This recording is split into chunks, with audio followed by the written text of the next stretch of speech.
mafia. Il n'est plus à démontrer.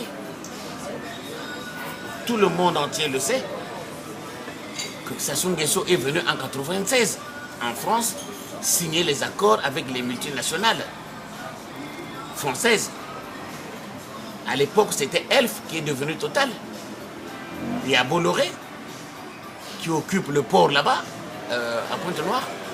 Et aujourd'hui, il y a Areva, parce qu'on a vu l'uranium au Congo. Et il vient de signer des accords avec Areva. Alors, il signe ces accords en défaveur du Congo, du peuple congolais. Les accords que Sassou Nguesso signe, c'est pour lui et sa famille. D'abord, il signe les accords avec les multinationales françaises. Entre eux, il dit, si vous m'aidez à prendre le pouvoir au Congo, vous et moi, nous allons partager les richesses du Congo. Donc dans cet accord-là, il n'y a pas une place pour le peuple. Il n'y a pas une place pour le peuple. En ce moment-là, les multinationales françaises signent les accords avec lui, disent oui, bon, c'est bien, mais puisque ici en France, les politiques, les hommes politiques français écoutent les multinationales, c'est eux qui ont l'argent, c'est eux qui financent les élections, c'est eux qui financent même la Banque mondiale, le FMI, même le syndicat des dictateurs africains, que les gens appellent l'Union africaine, c'est un syndicat des dictateurs. Sassou Nguesso a violé la charte de la démocratie, de l'Union africaine. Qui a parlé? Rien. Silence radio. Sassou Nguesso viole, tue, pille le Congo, partout. Les médias internationaux en parlent. Vous avez déjà entendu l'Union africaine parler? Non. Sassou Nguesso, c'est un mafieux. C'est pas un homme politique.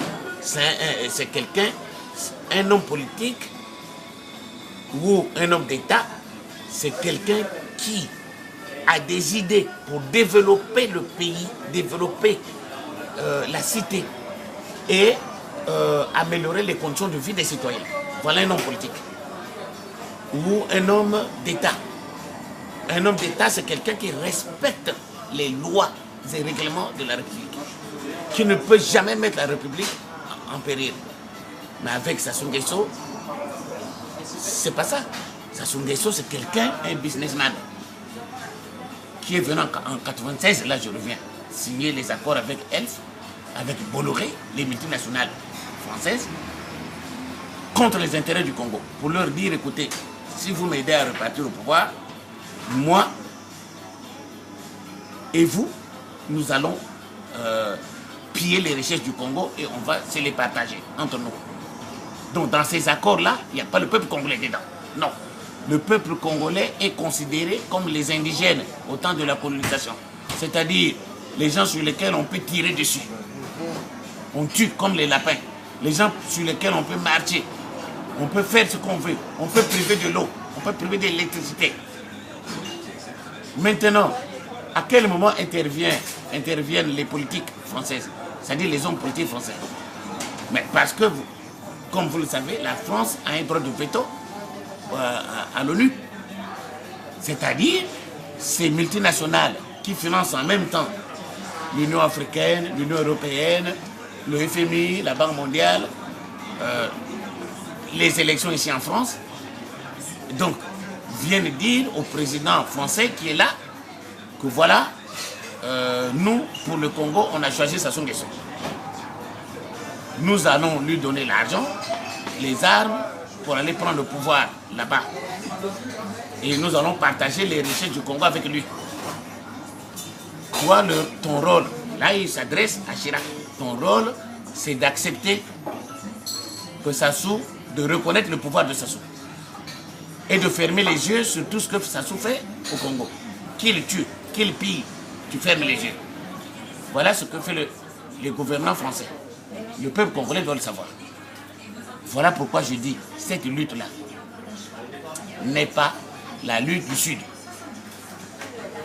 Mais c'est la lutte du peuple congolais, du nord au sud, de l'est à l'ouest, en passant par le centre.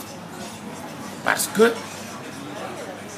Sassou il ne faut même pas le considérer comme un homme politique. Non, c'est un mafieux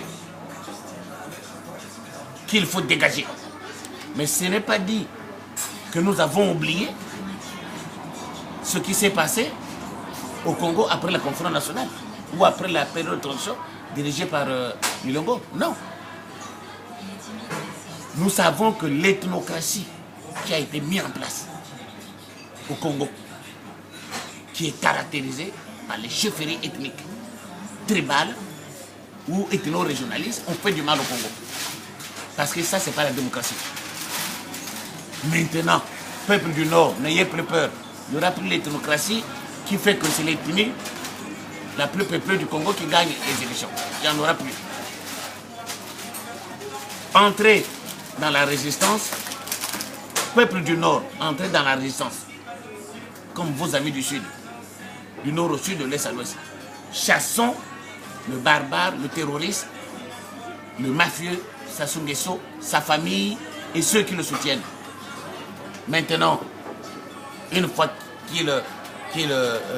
qu'on les chassé, qu'on les ait chassés, nous allons, comme le général Moukoko l'avait dit, convoquer les États généraux de la nation. La première décision qui sera prise, c'est la dissolution des chefferies ethniques, ou tribales, ou ethno-régionalistes, que vous appelez partis politiques au Congo, qui ne le sont pas. Parce que ces chefferies ethniques vont vous amener le vote ethnique et fanatique. Ce vote ethnique et fanatique donne une majorité ethnique, comme au temps de l'UPADES avec la majorité ethnique unibrec. Et une majorité ethnique au pouvoir donne quoi? Donne des nominations ethniques qui vont servir l'ethnie et non la coalition ethno-régionaliste et non le pays. Une majorité ethnique n'est pas légitime pour diriger tout un pays du nord au sud, de l'est à l'ouest. Nous allons dissoudre tout ce qui existe là-bas, que vous appelez partis politiques, qui ne le sont pas, pour mettre en place la démocratie pour une première fois au Congo, avec la gauche et la droite, et les idéologies politiques. C'est-à-dire, si moi, je suis socialiste, et que je suis des plateaux, mon frère là-bas est socialiste, il est du Poul, l'autre est socialiste, il est de la Lukwala, l'autre est socialiste, il est de la Bouenza, l'autre est socialiste, il est de Pointe-Noire, du Kwilu, du Niari. Nous sommes des camarades idéologiques, parce qu'on est des socialistes. On formera une seule famille qui s'appellerait le Parti socialiste congolais. La démocratie est un système politique au service de l'idée et non de l'ethnie. On est camarades en politique, en démocratie, on est camarades en politique lorsqu'on a la même idée. Ce qu'on appelle l'idéologie politique de développement. Pas parce que on est de la même famille, ou du même village, ou d'une même ville, ou de la même ethnie, ou de la même région. Donc, après Sassou, il n'y aura plus l'ethnocratie, qui fait que chaque ethnie a son parti. Qui ne sont même pas des partis, mais qui sont des chefferies ethniques, ou tribales, ou ethno-régionalistes, qui sont même devenus des épiceries familiales, de père en fils. C'est-à-dire, papa meurt, l'enfant hérite. Où allons-nous? Voilà. Donc, n'ayez pas peur, les gens du Nord. N'ayez pas peur, rentrez dans le combat. Parce que, après Sassou, il n'y aura plus l'ethnocratie au Congo. On va dissoudre ce que vous appelez partis politiques là-bas. Mais qui sont en réalité des chefferies ethniques, tribales ou ethno-régionalistes. On va les dissoudre pour aller vers la politique des idées. C'est ça la démocratie. L'ethnocratie qui est au Congo n'est pas la démocratie. Je sais que plus de 95% des Congolais pensent que c'est la démocratie qui est là. Non. Même avant que Sassou ne prenne le pouvoir, il n'y avait pas de démocratie au Congo. Il y avait l'ethnocratie. Mais nous allons instaurer pour la première fois la démocratie qui se base sur les idées. On a les mêmes idées, on est camarades idéologiques, on forme la même famille politique. Et cette famille politique prend le nom de notre idéologie. comme le Parti socialiste congolais, le Parti social-démocrate congolais, le Parti de l'extrême droite congolaise, le Parti de l'extrême droite, non, de l'extrême gauche congolaise. Voilà ce qu'on va mettre. Et désormais, on gagnera pour les élections parce qu'on est né par hasard dans l'ethnie la plus peuplée du Congo. Mais on va les gagner parce que l'idéologie qu'on porte est majoritaire dans le Congo. Allez dans la page Facebook, tapez.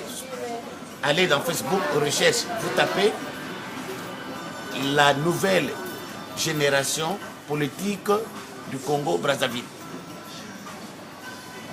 Vous verrez tout sur la démocratie. Vous allez voir que la démocratie n'a jamais existé au Congo. Mais ce qui a existé là-bas, après la conférence nationale, c'est l'ethnocratie. Et ce qui existe aujourd'hui, c'est le dépotisme, c'est-à-dire quelqu'un qui prend le pouvoir par les armes, qui impose tout.